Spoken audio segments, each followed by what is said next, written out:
எசேக்கியேல் அதிகாரம் 4.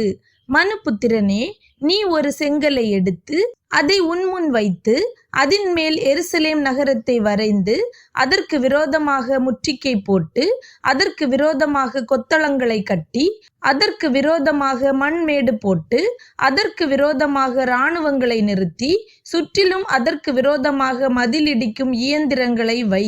மேலும் நீ ஒரு இரும்பு சட்டியை வாங்கி அதை உனக்கும் நகரத்துக்கும் நடுவாக இரும்பு சுவராக்கி அது முற்றுகையாய் கிடக்கும்படிக்கு உன் முகத்தை அதற்கு நேராய் திருப்பி அதை முற்றுகை போட்டு கொண்டிரு. இது இஸ்ரவேல் வம்சத்துக்கு அடையாளம்.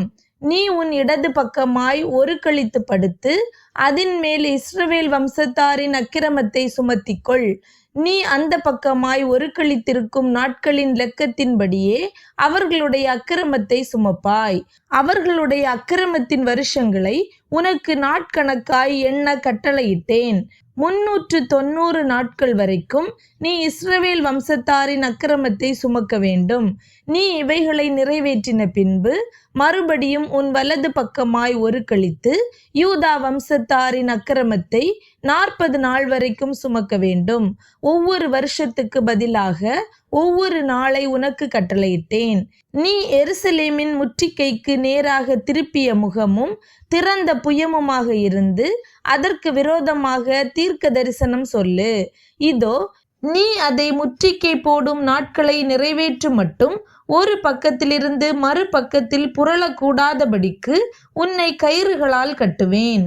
நீ கோதுமையையும் வார்கோதுமையையும் பெரும் பயற்றையும் சிறு பயற்றையும் தினையையும் கம்பையும் வாங்கி அவைகளை ஒரு பாத்திரத்திலே போட்டு அவைகளால் உனக்கு அப்பஞ்சுடுவாய்.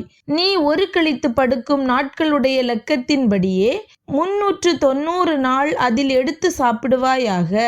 நீ சாப்பிடும் போஜனம் நாள் ஒன்றுக்கு 20 சேக்கல் நிறையாயிருக்கும். அப்படி நாளுக்கு நாள் சாப்பிடுவாயாக. தண்ணீரையும் அளவாய் ஹின் என்னும் படியில் 1/6 பங்கை குடிப்பாய். அப்படி நாளுக்கு நாள் குடிப்பாயாக. அதை வார்கோதுமை அடையை போல் சாப்பிடுவாயாக. அது மனுஷனிலிருந்து கழிந்த கஷ்டத்தின் வரட்டிகளால் அவர்கள் கண்களுக்கு முன்பாக சுடப்படுவதாக.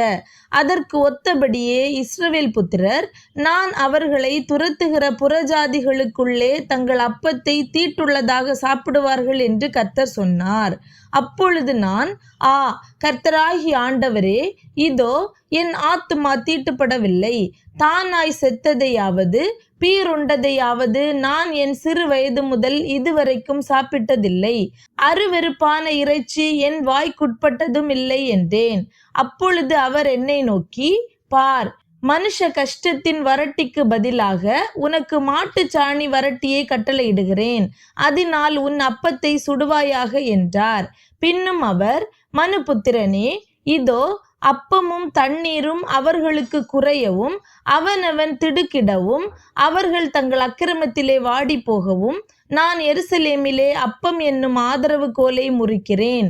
அவர்கள் அப்பத்தை நிறையின்படியே விசாரத்தோடே சாப்பிட்டு தண்ணீரை அளவின்படியே திடுக்கிடுதலோடே குடிப்பார்கள்.